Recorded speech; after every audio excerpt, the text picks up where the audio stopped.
Bada bing, bada boom.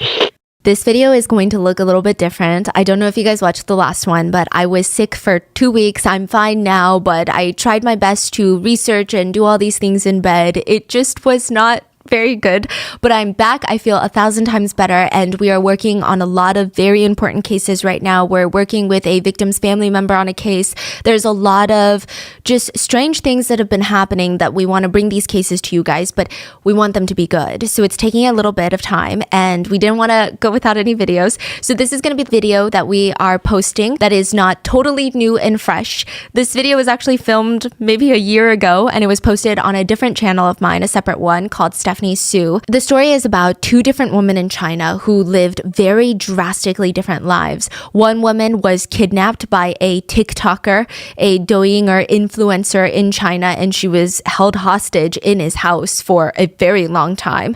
And then another woman, she cried tears of joy 30 minutes before she was executed by the country for murder. This was from a year ago. I might look a little bit different. I might sound a little bit different, but I hope you guys enjoy, and I will see you guys in the next one that will be just the rotten mangoes that...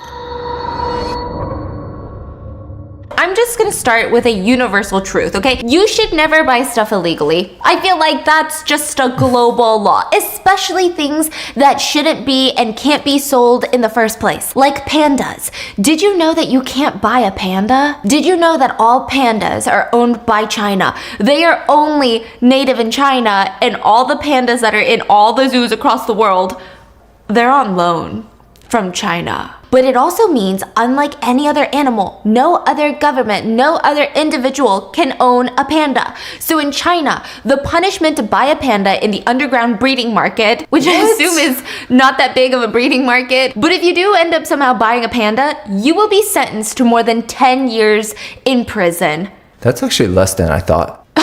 They're considered a national treasure, so it's a big deal. I mean, yeah, but like 10 years, that's the minimum sentence for buying a panda. That's a lot. I mean, there are people that have done worse things that get out in like 2 years. If you buy 2 parrots, special breed parrots, you will be sentenced to more than 5 years in prison in China. And I'm telling you this because recently a case in China has taught everyone that a woman is less than a panda and even less than 2 birds. Let's talk about the viral TikTok Douyin case of the chained woman. Okay, so there is like a whole niche of creators online, and you're gonna see them pop up from like all over the world on TikTok. Like you see them in America, Europe, Asia, Africa. They're called feel-good influencers. So it's not that they're happy. They're not influencers that are, you know, your happy place. They're literally in the business of making you feel good. So most of their videos, they go something like this. First video. This man right here is without a home. You guys, I'm gonna let him tell his story. Then the person will share their struggles with being without a home and how that's impacted their lives, their children's lives, their family. And then later, a follow-up video will be made using the donations that viewers have sent in, where the man without a home is surprised with all the money. It's like this universal moment, even if you don't understand the language, because I've seen different countries do this and it pops up on my TikTok feed because you know, it's like a thing I do watch until the end, okay? And it's a moment of like intense understanding, humanity, hope for the future, that we can all change the world, make it a better place. And almost always, it's a select number of trending, heartwarming, uplifting music that is playing in the back. Listen, I'm not on these influencers. I hope that majority of these influencers are genuine, because I'm literally on that side of TikTok. I will watch every single one of them. I will even donate to the GoFundMes because it just makes my heart hurt. But in the end, it also makes me and everyone else feel good. You know, you feel good in the end almost. You're on this like emotional journey. You feel so bad. You feel grateful for your life. You feel like you should be thankful for your things. And then you feel good in the end. They're in the business of making people feel good. And if these good, positive energy influencers are legit, then they are changing the world. But in every industry where there are no regulations and there's money to be made, how do you know if all of them are legit? How do you know which ones are hiding dark secrets behind their positive energy facade? Recently in China, a father of 8 went viral on Douyin, which is the TikTok in China. And the dad's name is Dong Qimin. We're gonna call him Mr. D. It's literally like Daddy of 5 all over again, but Daddy of 8. And I can see why everyone was just quickly obsessed, okay? I would probably be one of those people. Mr. D had a really intense story. His mom was in her 80s and he was taking care of his disabled older brother. He had 8 children that ranged from 3 years old to 10 years old, and he was raising them all by himself in this tiny little village in China. He had like no heat during the winters. They had no flooring in their house. It was just like dirt in the floor, and with no partner in sight to help him. He's like a single father of 8. But the crazy thing is, I mean, nobody would even blame Mr. D for being a sour, mean old man, just a douchebag. Imagine that kind of pressure to feed that many people, to do all this housework. You know, if he was a little bit mean, nobody would be mad.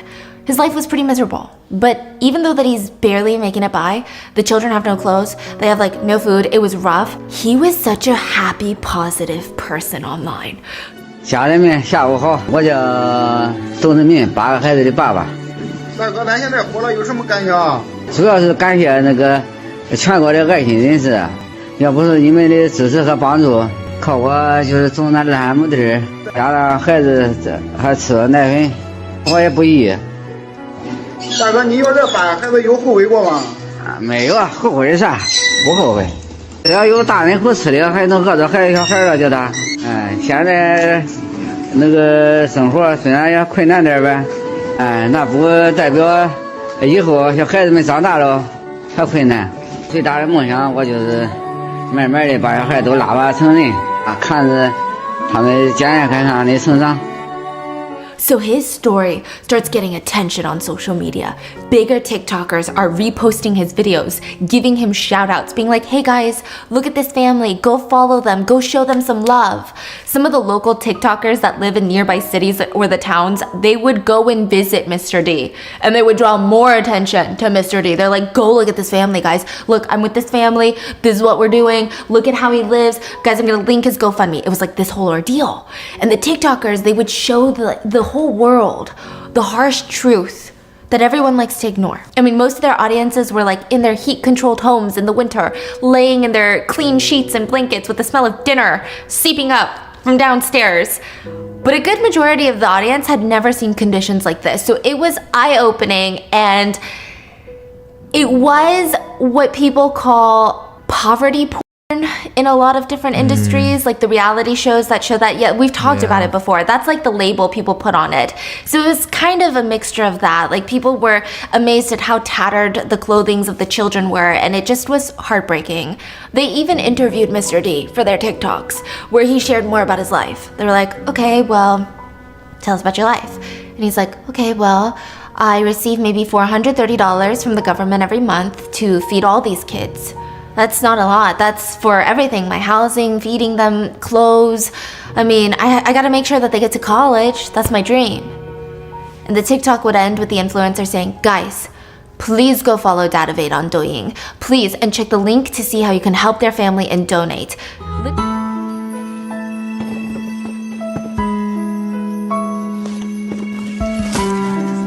想吃糖果的快来，我给你发糖果吃。谁最大？你老几？老二给。谁老三？你老三。给小八。Literally, all of this sounds completely normal. I feel like I would even share that video or even talk about it or like try to draw attention to this family because, I mean, who wouldn't? And soon, father of 8 children gained like 200,000 followers on Douyin. And he's like, okay, I can make money this way. It's like the best way, which makes sense. Nobody's dogging on him for that.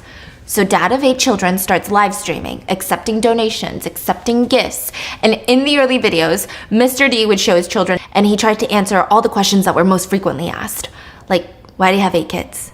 And he said, I never had a wife until I was 34 years old. I was single, and in the village, that's something that everyone looks down upon when you're single for that long. Yeah. So when I finally got a wife, it just happened. We started having kid after kid after kid, and yeah, I guess it makes sense, you know, no judgment. Then another frequently asked question was, will you ever put up the kids for adoption? And he said without any hesitation, I wouldn't. As the children have already been born into my family, I have to raise them. They're my responsibility, you know? We never terminated any pregnancies. He was very proud of that, by the way. You think of that what you will. And he said, among the 8 children, 7 of them are boys. and one of them is a girl. Now, this is where the story starts taking an interesting turn. People are like, wait, what about the one-child policy? What the fork is going on right now, okay? And people start asking, well, what are the kids' names? What should we call the kids? And he responded, well, you guys want to know the kids' names. So the girl's name is Silver Phoenix. Literal translation. So it's not like a meaning. Okay, so you know how Chinese characters can have a deeper meaning and stuff? It's like that in Korea. If your name is Chisu, the Chi has a meaning in the traditional Hanja, like the traditional Korean character. And then Su has a meaning. So it could mean like beautiful angel, but the direct translation would not be Chisu in English is beautiful angel. But his direct translation was like Silver Phoenix. Yeah, it was like... That's the meaning, yeah. Yeah, that was like really direct. And then the boys had very peculiar meanings too. Names, Hong Kong, aerospace. Hong Kong? Yeah. His name is Hong Kong? Yeah, Hong Kong. Yeah. Interesting. Aerospace, Gold Mountain, Okay. Silver Mountain, Treasury, International. Okay, so of course the viewers, I mean, they had the same reaction like we did, which was like, okay, we're not judging, but like, what? Who named these kids? Was there a meaning behind, you know, all these different names? Like, there's gotta be a story behind this. No one names their kids that without a good story, right? And he calmly explained, the story is, the money from the Gold Mountain goes to the Silver Mountain, then it goes to the bank, and the bank's money goes to the treasury, and if the treasury is unable to keep the money, it goes international or into aerospace or to Hong Kong. What? Okay, so What in the world? basically, he was really adamant that at least one of his kids would have money. It's obvious that his education level isn't high. Yeah. And that's how they usually name kids. I think it's also supposed to be like, okay, like the money is going to end up in one of my kids' pockets because if it doesn't stay in the bank, it goes to the treasury. If it doesn't go there, it goes to this and it goes to aerospace. Does that make sense? So he's like thought of all the loopholes of where the money could be sent. And he was like, got that covered. Got it covered, okay? I mean, the sentiment of it all was just hope, which is a good sentiment we can get behind. Fine, a little bit strange, but that's fine. We can get behind some fun names. People are naming their children all sorts of weird things. I mean, have you heard these celebrity kids' names these days? Even weirder. I think the only frequently asked question that wasn't well answered was, where the hell is their mother? And all he would say was, the children's mom is the hero of the family. That was like it.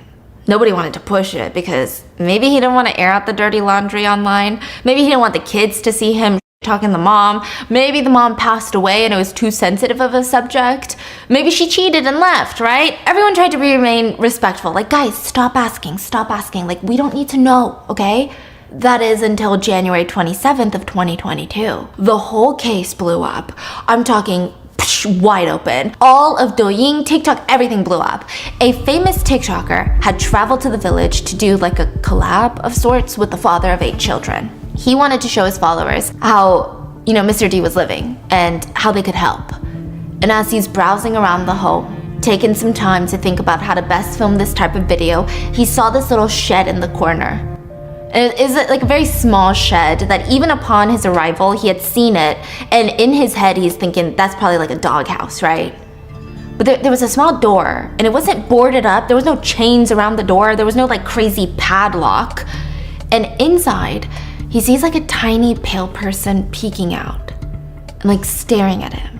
So he's like, okay, I'm gonna go in there because that's really weird. Is that like another child? Maybe that's like the brother. I wanna meet this person. He goes into the shed and he sees that there is a woman in there that looks hungry, malnourished. There was evidence of torture. She was chained to the wall through her neck, like a dog collar, and it was chained to the wall. She scurried back when he saw her, and now this is where it just starts really getting crazy, okay? He runs into the shed and he's filming the situation. Inside the shed, there's a woman and a tiny mattress on the ground. That's about it. The woman was in freezing cold winter. She was barefoot, very thin clothes on, and chained up. Even her food was given to her in like a dog bowl. There was a food bowl that was just kind of sitting on the ground, and inside of it was just frozen congee, which congee is like rice boiled in water. It's not very nutritious, dense dish. There was a cold steamed bun on top. The only warmth that she had was like this moldy beat up blanket, if you could even call it a blanket. Honestly, I think it's too thin to even be called a towel. Yeah, she was standing there and her eyes, You can see it in the video briefly. I don't know if that's how I would describe it, but people keep saying they look glassed over. Like she looks like she hasn't been herself in years. You know, it looks like her soul had been like ripped out of her. She only had a couple teeth left, and even when she tried to talk, she was slurring her words. 你好，冷吗？不冷，我给你拿个衣服穿上吧。我给你拿个衣服穿上吧。我给你拿个衣服去，好不好？我给你拿件衣服，我看你咱有爱心人士捐出的衣服，我给你拿一件。你这饭凉了吗？饭凉了吗？你能不能我这样说话，你能不能听懂？姑，我跟你说话能听懂吧？不能。是不是？是不是能听懂一点点？我跟你说话，不能是吧？不能把这筷子放下，这个饭还能吃吧？ She seemed too weak to even be fully present. She seemed fully disoriented. She seemed incredibly timid. He asked her if she was cold and whether she could understand him, and she shook her head repeatedly. He was genuinely shocked. He looked up at the camera and he said, "What has this woman gone through in this cold weather? Where did all the donations go?"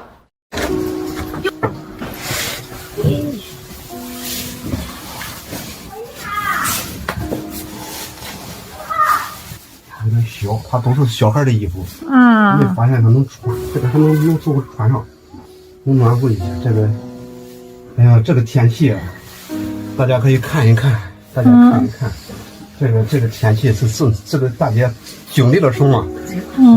我们的爱心到哪里去了？哎，冷穿上吧，好吧，冷，让我给你拉上，好吧？冷吧？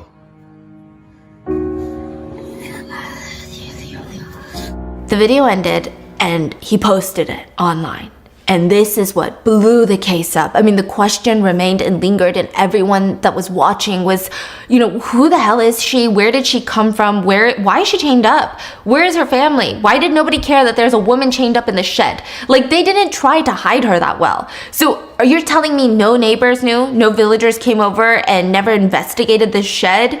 So these people, the netizens are blowing up the comments like, we gotta do something. Which, like, yeah, we do. But the TikToker who posted this original video, he made a response and he was like, you guys don't have to call the police. I just wanted everyone to care for the poor family and urge the father to treat his wife well with the help of the public opinion. Wait, the TikToker who exposed this story? Yeah. Post a story saying you guys don't have to freak out anymore? Yeah, like, we're handling it, and this is his wife, and he's gonna, like, treat her well. What? And that's all I wanted.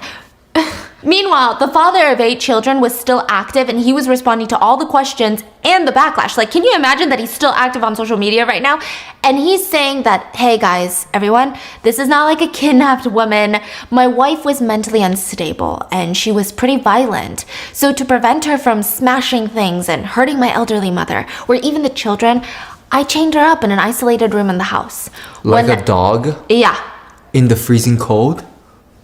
This was his defense. This was his, like, hey guys, like, don't be mad at me because I have a good reason. Okay. And then he said, but whenever she was not violent, I would let her out. That was his best argument. Wow. That was his defense. So yeah, no, the public was like not satisfied. So the video starts circulating everywhere and the internet theories are going crazy. Some speculate that she was human trafficked rather than being a mentally unstable wife and mother. Some thought that she was an insane mother. And some people were even commenting, if she's insane, then I'm worried that her kids have mental illnesses that were passed down. Some people commented, I think that she probably was good looking and mentally stable, but because she had been chained and trafficked and probably assaulted, she gradually went insane. She can be insane and still a victim. You guys know that, right? Another comment read, she doesn't look very old. Why did her teeth all fall out? Someone made a wild guess under that comment and said, maybe she bit someone to defend herself while they tried assaulting her and they broke her teeth off. Another theory was, Jeez. the woman was probably abducted when she was like 12, 13 years old. I heard that Mr. D and his brothers and even his own father used to use the chained woman and nearby villagers knew about it. But nobody intervenes because all the villagers are like animals. So very quickly, Mr. D goes from this like loving father of 8 children to human trafficker overnight. Listen, no angle of this is looking good for this guy. Even if what he said is true, who chains up their mentally ill wife? Like, who does that? People replayed the video over and over and over again and tried to decipher what she was saying. Because remember I said that she was slurring her words, she didn't seem fully there.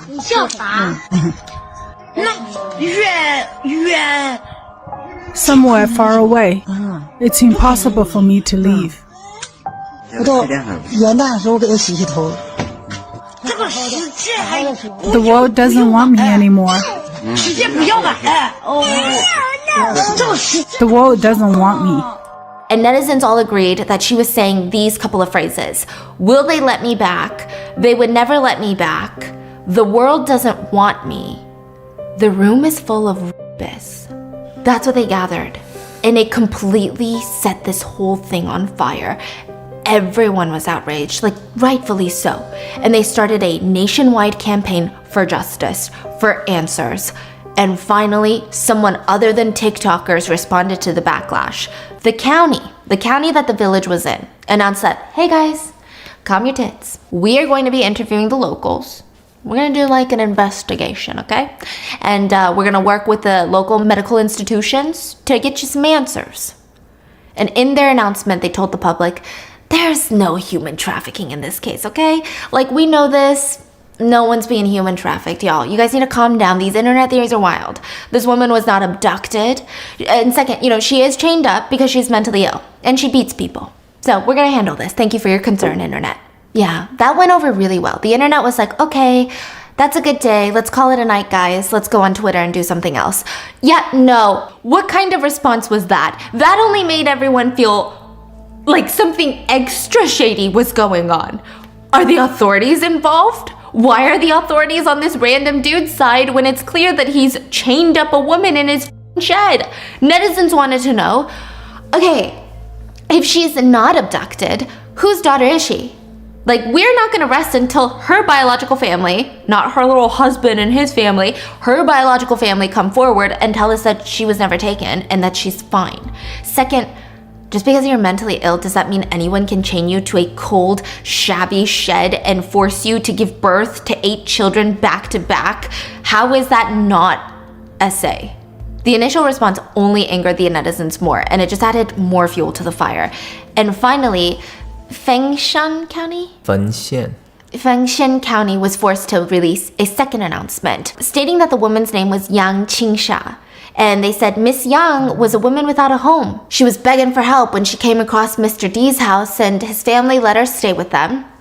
She was battling all sorts of mental illnesses at the time, but the two fell in love. So Miss Yang and Mr. D fell in love and decided to get married. So yeah, that's what happened. So there should be paperwork, right, of the marriage certificate. Well, no, the authorities said don't even try looking for it because Mr. D said that the staff who did their marriage registration, they were negligent and they did not identify Miss Young's identity, so it was complicated, yeah. We don't really have like an ID for her, like an actual physical copy of the ID, but she's Miss Young, we're pretty sure. Yeah, and she's married, and those are her 8 children. We did a DNA test. We even gave government subsidies to the family. They were like saying this as a flex. They were like, we gave them $400 a month for 8 kids. Don't even get me started on that. Like, someone get the county a PR team. They also mentioned that the chained woman, allegedly Miss Yang, had been sent to the hospital for psychiatric treatment, and they never denied, confirmed, or even mentioned human trafficking, assault, forced birthing, abuse, none of that, again, in their second report. So yeah, their second report went over just as well as the first one. The netizens and journalists alike were so fed up, they started traveling to the village to demand answers. What? Meanwhile, netizens were doing some detective work because, the police aren't doing it, right? They found a woman that had gone missing like 26 years ago. Her name was Li Ying, and she was 12 when she went missing. She had this very sweet looking face, very soft features, double eyelids, a round face, a small mole in the corner of her mouth, and the missing persons report stated she went to school one day and just never came home. netizens did a comparison of the facial proportion. So this is like, I know it's kind of tricky to see if this is like viable, but usually the proportion of like your chin to your lip to ratio, they say it does get bigger as you age, but it stays pretty consistent. Like the gap between your nose and your top lip, it stays pretty consistent. You know, these types of proportions in your face. And they put the missing poster flyer picture as well as the chained woman's picture that was screen grabbed from the video, and they looked kind of similar, I'm not gonna lie to you. So they're like, okay, maybe this is the woman and it's not Miss Young, because nobody believes the county with anything they say. They don't even believe that this is Miss Young. Because if she's human trafficked, do you think that they would put her real name on the marriage certificate? Get out of here. No, they wouldn't. The chained woman was also said to have a thick Sichuan accent, and the missing girl was from that region. So now the authorities are getting even more dragged because it looked like the internet was doing more for this woman than they were, which the internet was. So they were forced to come out with a third statement. They said, Miss Young has been identified. And that's not her name. Sorry guys, sorry. Don't hate us, okay? They're saying the name that they gave first time was not it. Yeah. What? Yeah, they're like, not my fault, guys. It was the county registration person's fault. It's not my fault. Her real name is Xiao Hua Mei. We're gonna call her Mei. And she's from the Yunnan province. Now, both of her parents are dead, and a report claimed that a neighbor, on the request of Mei's parents, went out to find Mei a good husband. You know, her parents were worried because Mei wasn't a good catch. She was battling some mental illnesses. She had slurred speech. So the neighbor and Mei went out to search for a husband, and in the process, they got separated, right? You know how that happens. And the neighbor never called the police to let them know. Never let Mei's parents know either. Just came back home and was like, yeah, she's married.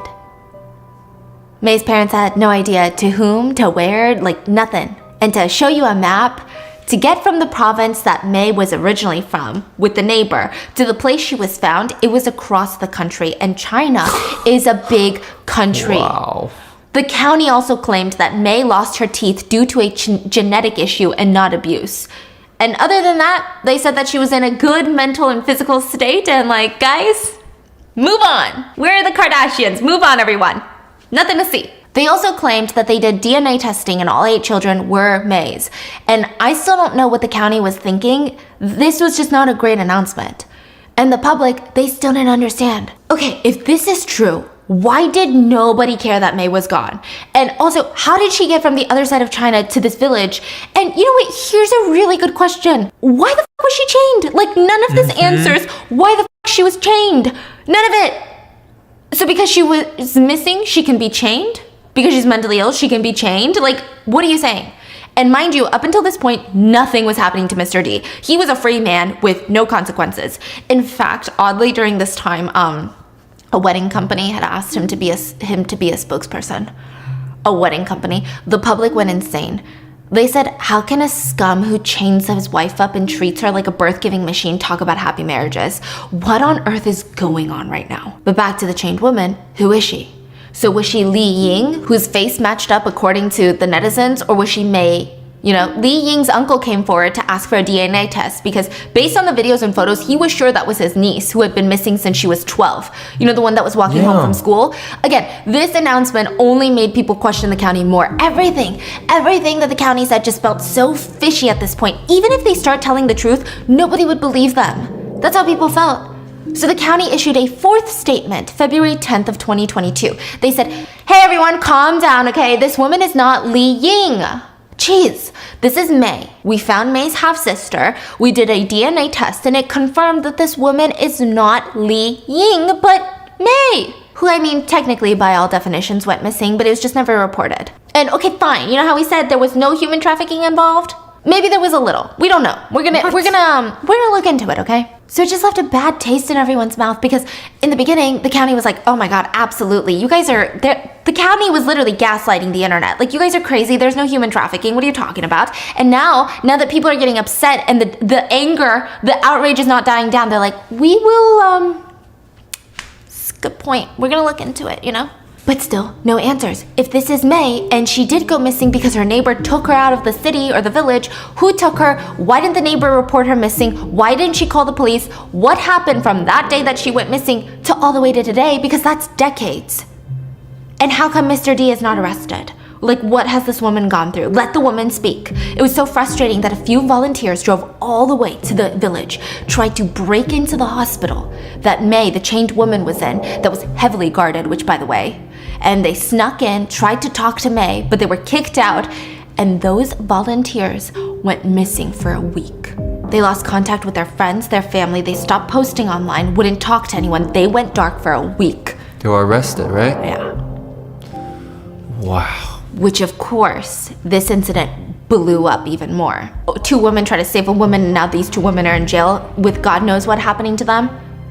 So this incident blows up more. Meanwhile, other netizens are getting riled up. The DNA results were never posted, and even May's sister said that she had DNA taken from her, and the police told her that's her half-sister, but they never provided the actual physical results. And everyone that knew May said that when she was younger, that just doesn't make sense. Like, this doesn't feel like it's May. So what if the county is just lying all over again? The public was dead set that this was Li Ying, and all the trust in the local officials was out the window and gone, and nobody was trusting them ever again. And then scandal after scandal and discrepancies, and then people started doing the math. They're like, wait, if this is May, and they said that she went missing in this year and she was this old, if you do the math with all her children, that means that she had her first kid in her 20s, and then she had back-to-back kids in her 40s? That doesn't even make sense. People are like, I don't even understand. And she wasn't even going to the hospital for the kids, for 7 of her kids. So she's in her 40s, having like a peak in fertility out of nowhere, and then giving birth in the shed? What's going on? So from 42 years old to about 50 years old, she gave birth to 7 kids? Like, none of this is making sense. Are we sure that this is May? Like, people were just getting more and more confused. And then, internationally, it became a whole thing. So this got so much attention nationally, and it also happened to coincide with, the Beijing Winter Olympics. A lot of the big publications internationally, I believe the New York Times was one of them, and they had posted articles that were titled, and I quote, "Who is the real China, Eileen Gu or the chained woman?" And a quote started circulating. When no one is paying attention to the chained woman, people could see her on the internet. But when the whole world is paying attention to her, we can no longer see her. A lot of allegations were that China was censoring and suppressing the story, especially after it went a little bit more international. With enough outrage, they kind of had to do something. Even though they were suppressing the story as much as they think they could have, I think, okay, personally, allegedly, they were suppressing the story, people were still outraged. They were not getting over it. So the province came out. So this is basically like it going from a county investigation to like a state investigation. The province came out and was like, hey, we're gonna investigate. Don't worry, we got this, trust us. The public was a bit more optimistic that there would be results. And a week later, results came out. A 6,000-word detailed report on their investigation. So finally, the truth had come. The chained woman was May from Yunnan. The DNA showed that the woman was May and not Li Ying, and as for the picture that showed that Li Ying and the chained woman were similar in appearance, apparently it was edited before it was posted. So the viral picture that was circulating with the proportion lines and everything, that was kind of altered a bit. So it's a bit misleading. So what the hell happened to May? Her parents had gotten divorced. May moved to a new city with just her mom. And at the age of 17, everyone who knew her said that, she was a very physically and mentally well young girl. She gets married at 17. That marriage lasted about 2 years. And when she divorces and joins her mom again, everyone is shocked. They're like, this is not the May that we knew. She has slurred speech. She has very different behavioral discrepancies. I mean, they believe that she was suffering from, if not one or many mental illnesses. So a year later, a neighbor named Sang took her to a neighboring village by request of May's mom. May is like, listen, May needs a husband. She's getting old. She's not a good catch. Take her to like one of the villages and see if someone will marry her, please. And the neighbor, Sang, was not just a neighbor. They were a human trafficker. Wow. They had already done a prison stint for child trafficking, and that is how 21-year-old May became a trafficking victim.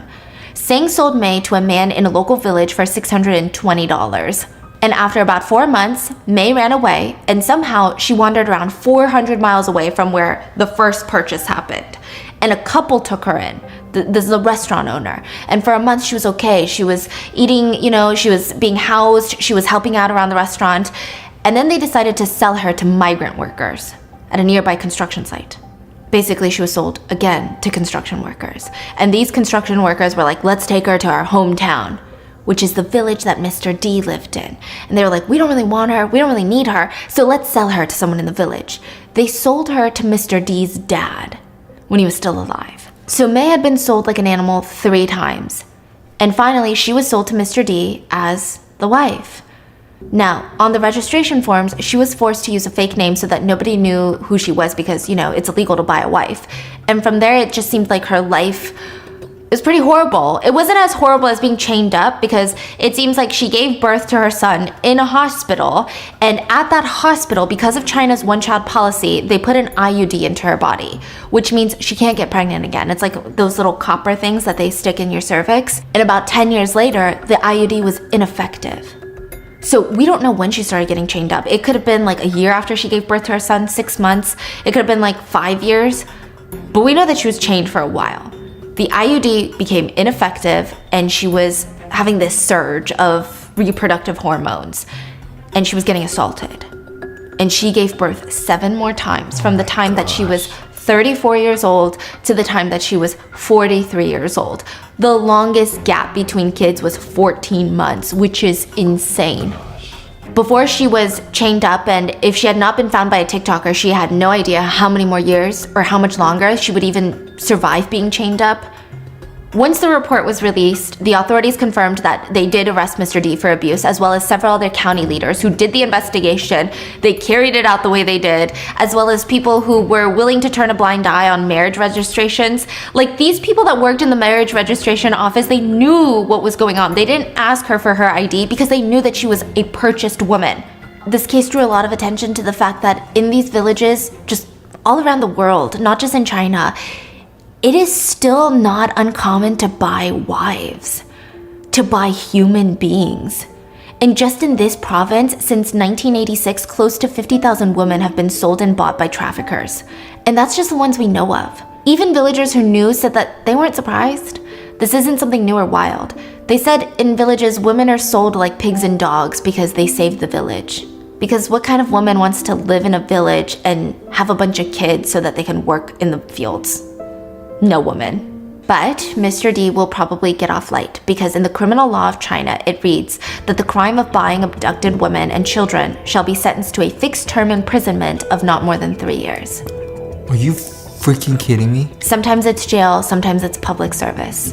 So, What? yeah, in this like province area. So I mean, this is basically kidnapping. yeah. And assault, sexual, let's say. It's kind of a loophole from what I read, and tell me if my research is incorrect on this one because it was getting really complex because it's like the code of law and it's constantly changing, and also translation. I did have professional translators help me on this one, but kidnapping a woman, you get a higher sentence. But for some reason, when you buy a kidnapped woman, it's like a different sentence. So when you're the kidnapper, you get a different sentence. I feel What's worse? That's right? what I'm saying, but it's kind of a weird, a really weird thing. I don't know why. A lot of people in China are saying this is the case that really showed the true colors that a woman is still considered less than a panda and even 2 parrots. And to make things worse, some netizens even took to the internet to blame the chained woman. They said, now that the case is clear, did the public get what they want? Just because of your so-called morality and wokeness, the family is torn apart, the children don't have a mother, and the man doesn't have a wife, and the children don't have a father. And you know what? The most pitiful person is the chained girl. If one of her 8 kids had been successful, she would have been well taken care of for the rest of her life. But that hope, it's all gone now. Insinuating that since she's been freed, she has no hope that one of her kids will succeed and support her later on. I can't believe this. Yeah, so if that's true, okay, let's just chain everyone back up. Another person wrote, besides, no matter how righteous the government is, family ties are not as important anymore these days. There's already no love from the mother, and now the father's gone. What will the children feel? Probably not good. To that, someone responded, finally, someone with brain cells. They wrote, the young children are innocent, but the kidnapped mother is more innocent. To sympathize with her rapist is to stab the chained mother. And that is the story of the TikToker who chained a woman up and almost got away with it. Wow, that is so dark. I don't even know how to feel about this case or how to dissect this case because there's so many different weird levels to this. And just, I think definitely just the fact that it was happening during the Beijing Winter Olympics, it just adds such a even more depressing, like, anytime when there's a crime happening, it feels like there's like 10 worlds going on. Like, how can all these things happen in the same world? Just doesn't make sense.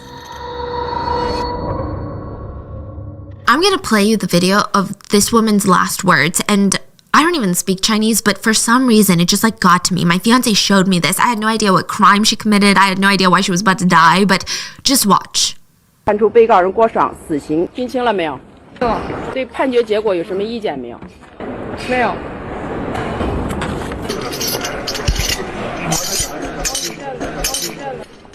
临刑前，你有什么遗言和进谏需要我们向你的亲属代为转达的？希望我爸妈好好的。其他有没有了？押赴刑场，交付执行。你刚才是问什么？问王子健是吗？为什么第一反应要问他的结果？不知道。就像你昨天说的，希望他能留下来。你如愿了，他留下来了。真的。为什么会那么高兴？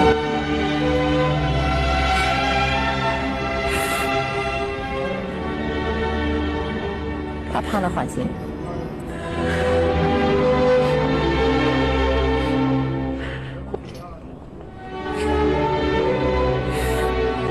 有什么跟爸妈说的？妈妈，对不起。希望你们为了自己好好活着。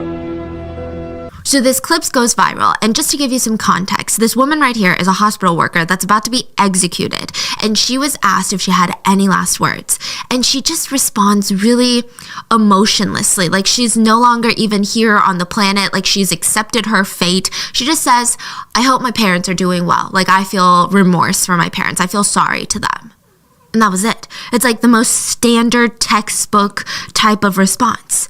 But the interviewer who worked for the news station decided to push on, to press on. So she brings up this woman's boyfriend, the one that was about to be executed for murder because they killed somebody together. And the interviewer says, I know I probably shouldn't tell you this, but just, because you're going to die anyway. Your boyfriend is no longer being executed. His sentence was commuted to life in prison. And you just see this woman's face. She starts crying, like tears of joy, of happiness. She's like nodding and crying, and it's oddly emotional and oddly moving. She said, at least one of us is going to live, and I'm not holding him back anymore. 30 minutes later, she was executed. And this huge clip almost became like a morality debate for years to come. Like, is this woman evil? Is she not evil? Did she deserve this? I mean, it seems like she has a soul. She's like so excited that her boyfriend's gonna live. Is her boyfriend evil? Did he manipulate her? Did she manipulate him? So let's answer all those freaking questions because it gets wild. It all started at the hospital. The freaking hospital. So Dr. Feng is like a big name in the hospital. I mean, his name wasn't on the building or anything like that, but he ran the hospital technically. He was the director of the hospital personnel department. He was very well compensated for his position, and he was able to negotiate like a ton of benefits when he took this job. So he's walking around shoulders tall like he owns the goddamn place. I mean, he is an accomplished guy. I will give him that. He grew up in China, graduates college, and he's like, I'm gonna go to the United States. He starts going through the ranks, and he eventually ends up at Columbia University to do research, later goes to Harvard University to study molecular biology. What does that even mean? Then he gets married to an ophthalmologist, right? And then the two of them just have kids. Listen, they're like winning the American dream. And then he gets a call from his old college in China, and they're like, we want you back. We want to give you a prestigious directorial position. Like, we miss you. We heard you've been doing great things in the United States. Come back. So he couldn't say no. His wife is confused, like, what do you mean you can't say no? Our kids want to be here. Our kids are practically American, their whole lives are here. My practice is here. Do you not care that I'm a fucking ophthalmologist? Like, hello? Like, what do you mean you're not going to say no? And he ends up going. He's like, yeah, whatever. I'm taking the kids. I'm sure you'll find your way back to China too because you just like need us so much. And the wife was like, absolutely not.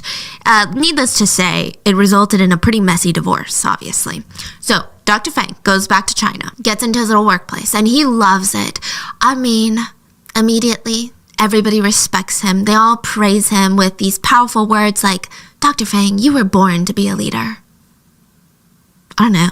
Nowadays, after all those cult stories, I'm like, anytime I hear someone was born to be a leader, I'm like, you gotta run the other way. You gotta go as far away from that person as possible because I don't think that's a good thing anymore. They're like, Dr. Fang, you are someone I would blindly follow. You're just so smart.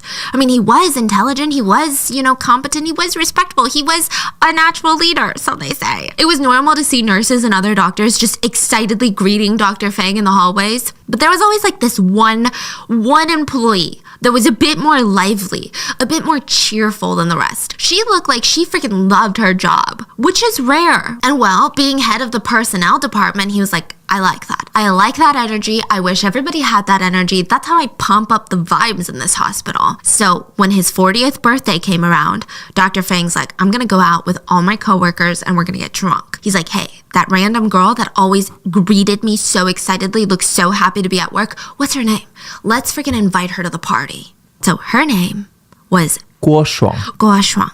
I'm gonna call her SG because, listen, I'm gonna trigger this guy with my pronunciations the whole time. So SG was 22 years old. She's just trying the best that she could. I mean, who isn't at 22? Like, who's just living the best life? I mean, that's what she was doing. It's 2005. She graduates from college. She studied medicine, but she didn't go to med school. She studied nursing, but she didn't go to nursing school. So she was kind of stuck in the middle. Like, I can't go be a nurse. I can't really have these titled jobs, but I want to work in the hospital. So she gets an opening at this very hospital, and her parents are retired at this point. She's feeling the pressure. She's like, I gotta provide for them. So they're getting old. She's down to take anything at this point. She sees this position, and it's kind of like a position where you're just administration, but not even really. You're an assistant to administration. You're doing some paperwork here and there, but you're fetching coffees. You're cleaning up messes, literal messes. It wasn't prestigious. It wasn't in the field that she wanted, but at least it was in a hospital. So she was a part-time worker, a temporary worker, which meant the pay was even less. She had no benefits, no control over her schedule. She didn't even know if she was going to even work 20 hours that week. She could have just been cut from the schedule. But SG was the type that felt like, if I work hard, they're going to make me full-time. So she puts up with all the horrible treatment, all the being the end of the group, having to fetch people's coffees, and every single day she saw any superiors in the hallways, she would just be so excited, like, hello, Mr. Dr. Fang, like, happy to be at work. So when Dr. Fang invites her to his 40th birthday party, I mean, she's freaking over the moon. This meant her hard work is finally paying off. She's gonna go make this amazing impression on her superiors, and hopefully she would get that full-time position, right? She didn't know that Dr. Fang wasn't thinking about a full-time position, but rather a position for being his girlfriend. So during his birthday party, he just kept pushing more and more drinks on SJ. And I feel like it's similar to Korean culture. SJ found it really hard to turn down a superior's drinks when he kept insisting that she take another shot and another shot. And she's with her work bosses. They're all doctors. She felt safe. I mean, think about it. Even if she's drunk and she tripped and fell, they knew what to do, right? They could clean her up. If she had alcohol poisoning, they knew what to do. I mean, can you think of a place that you would feel more safe drinking than in a room full of doctors? But SG was still worried when she felt her vision started to blur, and she's like walking and tripping over the stools and over the table ledges. She's like, okay, keep calm, like, it's okay. I gotta put a good impression. I gotta walk straight. But why did she feel so drowsy? So Dr. Fang couldn't take it anymore. He laughs and he gets up and he's like, all right, party's over, I guess. You guys have fun on me. I'm going to take the rookie SG home. Guess she's not used to the way that we party as doctors, am I right? So everyone's waving. They're not thinking anything of it. I mean, this is a nice guy. Yeah, have fun. Like, SG's in good hands. SG thought so too. She just remembered being in his car, and then the next thing she remembered was waking up in his bed.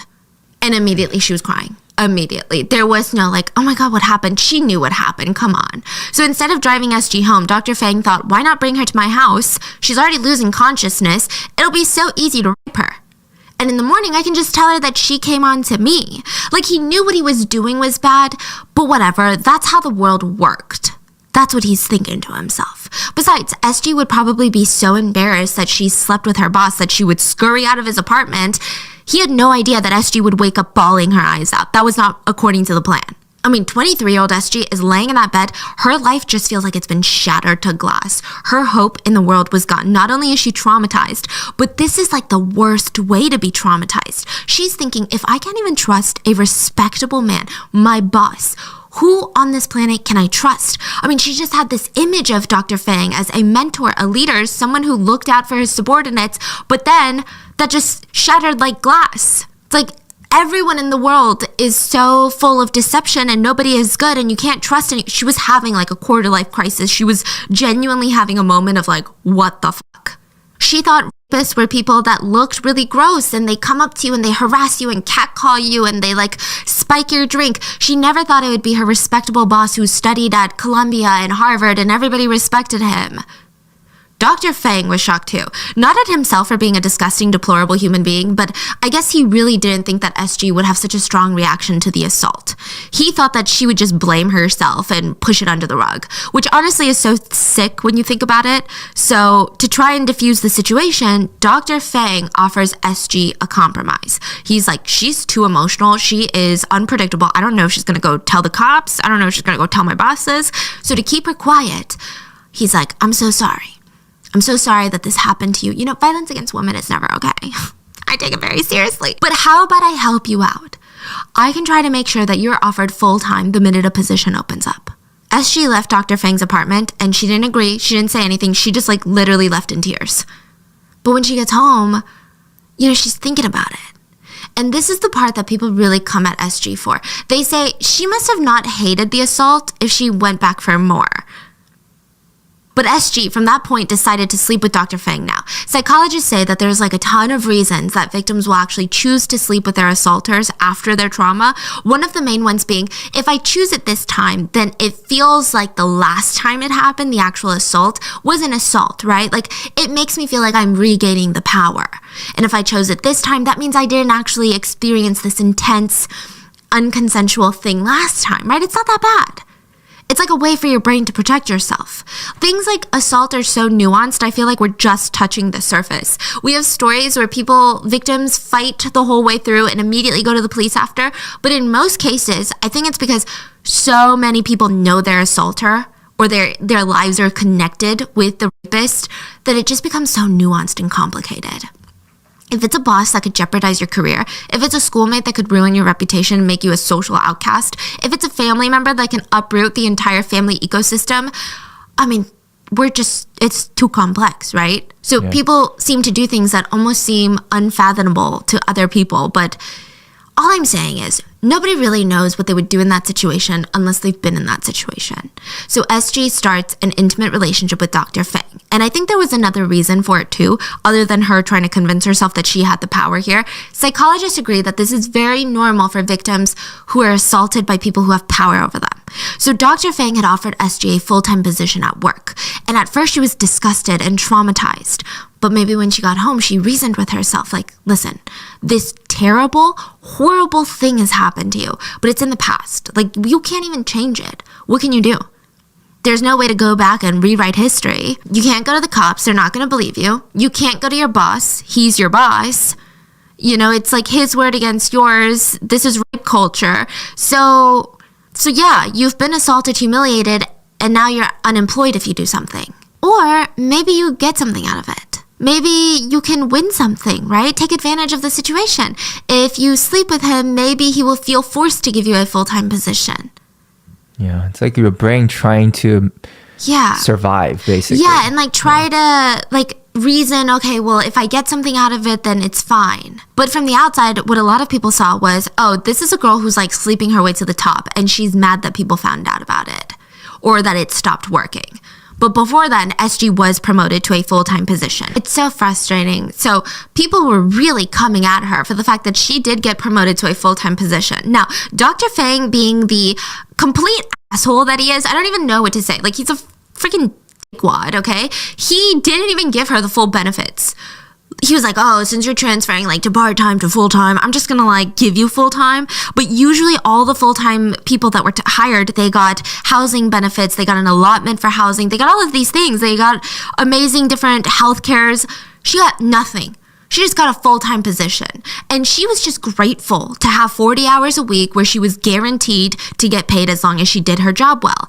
So now, with this full-time status, SG is hoping that she can transfer to a different hospital soon, one that's connected to this one. She wanted to see what Dr. Fang could do about it. This would be the least that he could do after traumatizing her for the rest of her life, right? She just wanted a full-time job and to transfer so that she didn't have to be around him anymore. But Dr. Fang was getting annoyed. She was asking for too much, and essentially, he slammed the door shut in her face. So SG tries to move on. She doesn't have to see him anymore because he's upset with her for demanding too much. You know, they would just nod at each other awkwardly in the hallways, and that was about it. So all the while this is happening, he just blew it out. So all the while this is happening, she goes out with her cousin one night to blow out some steam, and they run into Zizhan Wang Zizhang, and we're gonna call him Z. So they know each other's cousins. Anyway, he's like a nice guy. He's freaking 18 years old, and SG at this point is 25 or something, or 23. So again, a little bit, he's very young. That's all I have to say. But it's fine. He's of age. They start dating, and SG just felt like Z was mature. He was someone that liked to take care of others and take care of her, and he was listening to her. She felt secure enough that a month after dating, she just told him everything. This is what happened at work. This is what Dr. Fang did to me. And then 2 weeks later, she brings him a pregnancy test. It was positive. She knew it wasn't Z's. The only person that it could be possibly was Dr. Fang's. She goes to Dr. Fang and she tells him, and without even a moment's thought about it, about if she wanted it or like how terminating a pregnancy can be so traumatic for patients, nothing. She had no power over her body. He dragged her to the hospital and forced her to get an abortion right then and there.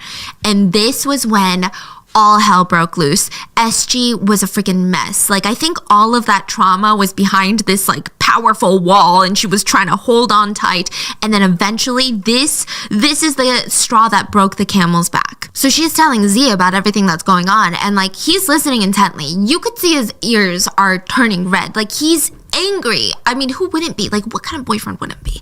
He felt genuine, pure hatred for the first time in his life. That's how he describes it. Like, genuine hatred.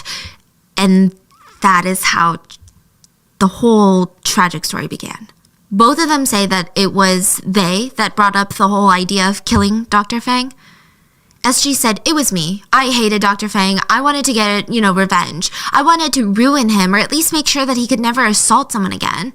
If you know what I mean, I wanted to castrate him. Does that make sense? I told Z what I thought about it, and he asked if this was the only way that I could move on and to heal and to be a whole person again. And I said, yeah, that's the only way. And I want you to help me. She claims that Z thought about it for a while, and finally he agreed, and they started planning. Meanwhile, Z said, we both felt like Dr. Fang needed to die in order to let this darkness get out of SG's mind. I mean, she needed this. She wanted to kill him, so together we started planning. So even now it feels like Z is kind of covering for her. Now, I mean, regardless of who started the planning, it was in motion and there was no stopping it. 23-year-old SG and 18-year-old Z went out together to buy a large hammer and some surgical blades. They genuinely wanted to castrate this guy. They didn't want to kill him. They just wanted to take his little thing off so that he could never hurt another woman again. September 30th, 2006, at 4 p.m. after work, SG tells Dr. Fang that she needs to show him something, and it's very important, that she had to drive him there and show him it. I don't think that Dr. Fang wanted to go, but I think that he was curious because what if he didn't go? She would go to the police. What if she was unstable? What if she was showing him a shrine? What if she was showing him, evidence that she had of the assault? So he hopped into her car, and he's like,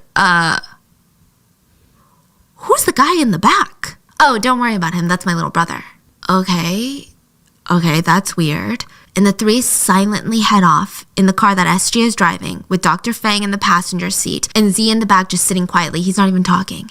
But then, slowly, as they're getting out of the city, and you see less buildings, less people walking around, less cars on the road, and you see wooded areas and fields and nobody for miles, Dr. Fang starts to get nervous.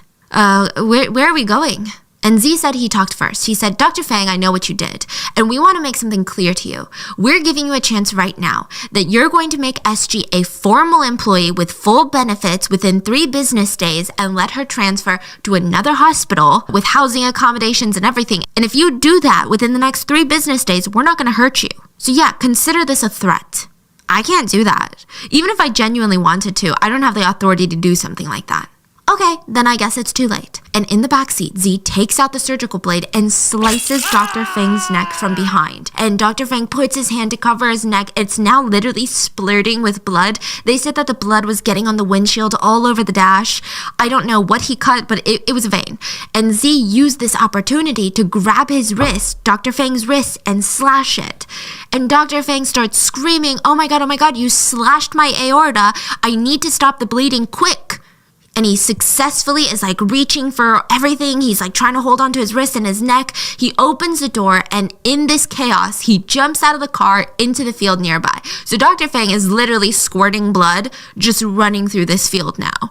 He tries to get a few cars to stop and help him, but nobody did. They're like, this feels like straight out of a horror movie. Z runs out of the car, chases him down, and uses the hammer to beat up Dr. Fang's head, like literally bashing his head in. And when he was confident that Dr. Fang was not going to be able to get up and get help or survive any of this, he walked back to SG's car, where she was waiting, and they just left.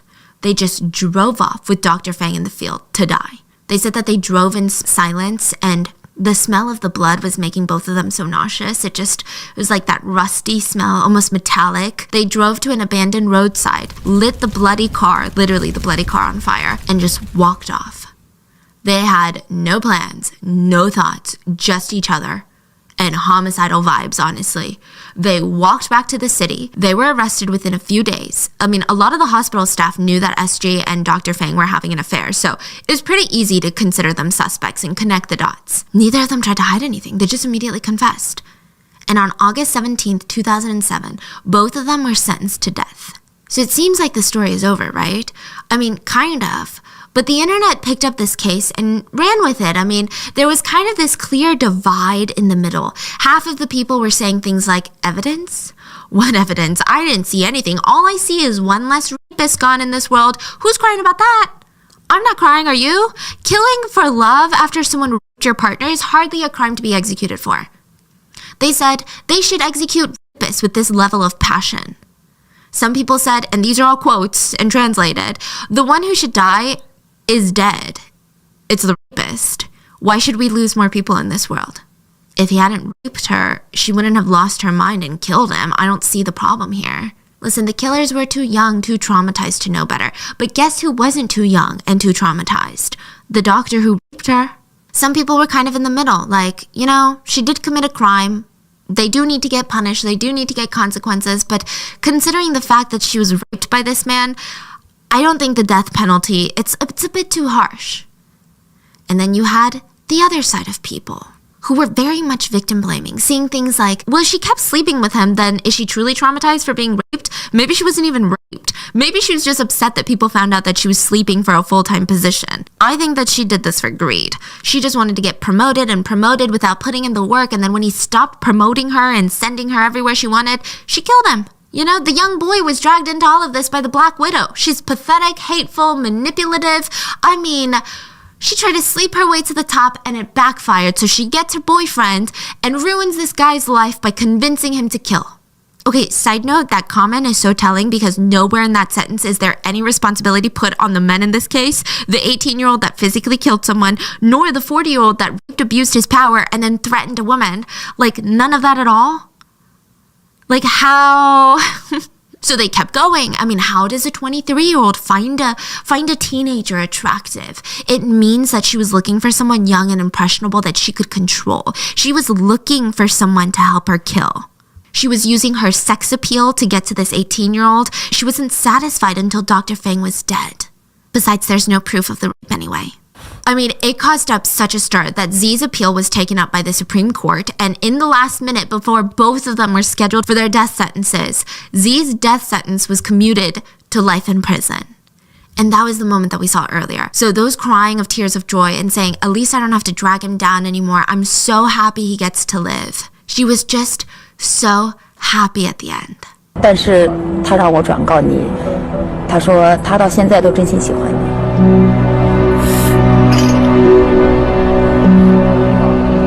那个他还说，其实你不是你欠他的。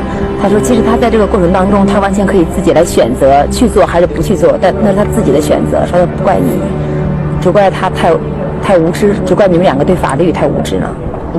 如果可以的话，他如果愿意的话，请他替我照顾我爸爸。I mean, to me, when I saw that, I've just personally never saw someone's last words, you know, right before an execution. Yes, I've never seen a state criminal execution's last words be that emotionally charged. Usually you have the serial killers who are sick and twisted till the end that are like, I ain't got nothing to say, but I love my mom. Or you have the ones that are like, I feel bad for what I did. I found God, love Jesus, bye. And the fact that her, just her emotional switch went from cold, no emotion to all of a sudden overflowing of emotion. Like a lot of people, I think they were also saying like the love they have, is that, is it because she really, really loves him? Some people say that the feeling is that maybe she did convince him to kill. So now she feels like at least I don't have to. Does that make sense? Like I'm the only one that have to, you know, bear the death penalty for this. It's just so sad. I mean, okay, do I think that what they did was wrong and twisted? Yeah, I do. Would it have been better if they castrated Dr. Fang? Probably, yeah, because he's dead now and he has kids and it's just all around don't kill people. But I think it's also telling that they're so young and they truly felt like they had no other way. Like, the fact that she was traumatized and raped and then they feel like they have no other way and they're backed into a corner and the only way to escape this trauma is to kill him, that says a lot about society and the justice system. Because if she had an outlet to just punish him, he gets fired from his job, he is no longer her boss, she gets some sort of support, like, I think she would have been fine. Yeah, I saw some comment also said that if this case happened today, like 2022, she probably wouldn't have to been the death penalty. Yeah. She probably would have gotten life in prison. Probably, but it's probably not going to get, you know, executed. So. And that is the story of what happened to just the most intense last words I have ever heard. What do you guys think of it? Do you feel like she has some sort of remorse in her? Do you feel like she has a soul? I mean, she was so emotional about her boyfriend not being executed. Do you think it was real love? Do you think it was a trauma bond? Do you think she manipulated him and then felt remorse afterwards? I don't know. Let me know in the comments.